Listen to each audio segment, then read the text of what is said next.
Ladies. Oh, excuse me, I beg your pardon. Ladies. We are here tonight on the show. Man, a lot of stuff going on today, man. Especially in the sports world, man. Jesus Christ, man. A lot of shit going on today, man. Holy cow. Um, let's do some WWE talk, though, here tonight on a Friday. Um, Bailey talking about an interview about Sasha Banks, now known as Mercedes Moné. She's like, every time I talk to her, I try to convince her to come back. I hope one day she comes back to WWE and we can have another great match or great storyline.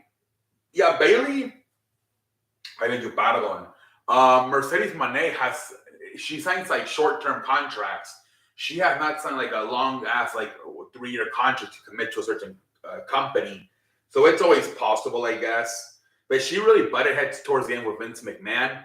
And now that Vince McMahon is back, I don't think if she didn't come back those few months that Vince was not there, she's not gonna come back now that he's. I don't see that happening, but we'll see. Carlito has officially signed with WWE. They're saying he will come back next Friday. Next Friday after Money in the Bank, they're saying that will be his first show back with WWE. So Carlito officially back with WWE.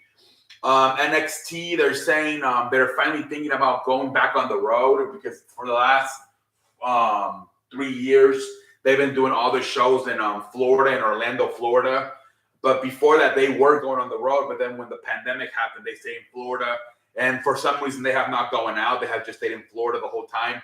But now they are starting to think about going to other cities and doing NXT in some other cities and states outside of Orlando and Florida. They're saying Gable Stevenson is training in the Performance Center, and he's looking good. He's starting to pick it up finally. And they're saying he's going to be a lot better than we thought. So I think this guy, they thought he was going to be really good at first. And they're like, he's kind of lazy, so he's not going to be that good. But now they're saying he's like motivated again. And he's starting to show like what they first thought he was going to be when they first signed him a few years ago, back like in 2018, 2019. So we'll see, man. But this guy has been with the company for like 5 years, and he still has not made his debut. Apparently, like I said, I don't know what happened, like a motivation or something. Lazy, I don't know what happened, but he's finally starting to get at it. So good to see. Brock Lesnar is expected to appear at some point at Money in the Bank and cost Cody Rhodes his match versus Dominic Mysterio. So is that where they're talking about an upset because Dominic's going to end up beating Cody Rhodes with the help of Brock Lesnar? Hopefully that's not the surprise person, right? Everybody's hoping it's either going to be Drew McIntyre or Randy Orton. So hopefully that's the case, and it's just not Brock Lesnar. He was just literally back in May, so I don't think it's Brock Lesnar.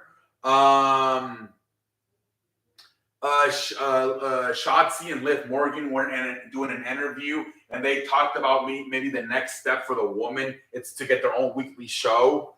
So like a Monday Night Raw or a Friday Night SmackDown, but just for women. So I don't know how you would fit this. You got Raw on a Monday, NXT on a Tuesday, Friday you got SmackDown. You would probably have to do it on Thursday. That's the only thing you probably have to do. Obviously, you got Saturday and Wednesdays, AEW's on with Dynamite and Collision. So it would have to be on Thursdays. I don't think this is going to happen, though. This was just an idea they were throwing out. I don't think it's going to happen. Bryan Danielson, like I said yesterday, he's hurt. He's going to be out possibly for the whole summer. But they are saying he's still scheduled to be at least at Collision backstage, as he's part of the creative team for Collision. So they're saying even though he's hurt, he's still going to be backstage at the show trying to help out with creative. So that's how I predicted it was going to be. Just even though he was hurt, he was still going to be going to the shows backstage and help behind the scenes. Final one, Dynamite did not really do good. One of the worst viewerships in 3 years. Like I don't think it was like they got 800,000 views, but I think it was like the demo, the what is it, the 18 to 50 thing, where that's where they mainly focus on their male audience from the age of 18 to 50, and they said that was very low. That was the lowest in 3 years. And despite it, they thought people were going to want to tune in because it was going to be the first show after Forbidden Door. But that was not the case, as only 800,000 people tune in, which is still pretty good for Dynamite. And but the demo was pretty low between the 18 and 50 males. That was what that worried them. For the first time in 3 years, it was the lowest. So I thought it was a really good show. I mean, is it possible that a lot of these Dynamite fans are younger people that don't care for Sting and Jericho, right? That was the main event, right? Jericho, well, it was a tag team match. Darby Allin, Sting versus Jericho and Sammy Guevara. Is it possible that it's like maybe people in the 2020s, you know, they don't really care much about Sting and Jericho? That's one thing I can think of, because if you're like 40, 50, 30, even 30, you care about Sting. So I don't know what's the price with that, but I don't know. But yeah, that's pretty much about it, ladies and gentlemen. That is pretty much about it. Let me make sure I went over everything, ladies and gentlemen, here tonight. All